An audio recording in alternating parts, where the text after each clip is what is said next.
பார்க்க பார்க்க ஆனந்தம், பறவை போல உல்லாசம், வேலையின்றி யாரும் இல்லை எங்கும் சந்தோஷம். வெறும் பேச்சு வெட்டி கூட்டம் ஏதுமில்லை இந்த ஊரில்.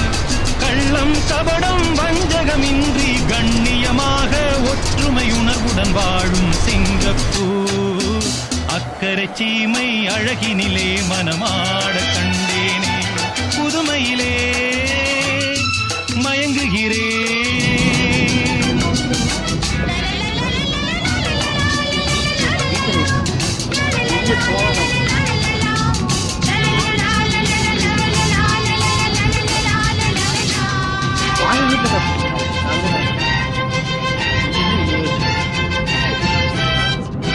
அது நல்லவன் தான் சொன்னேன்.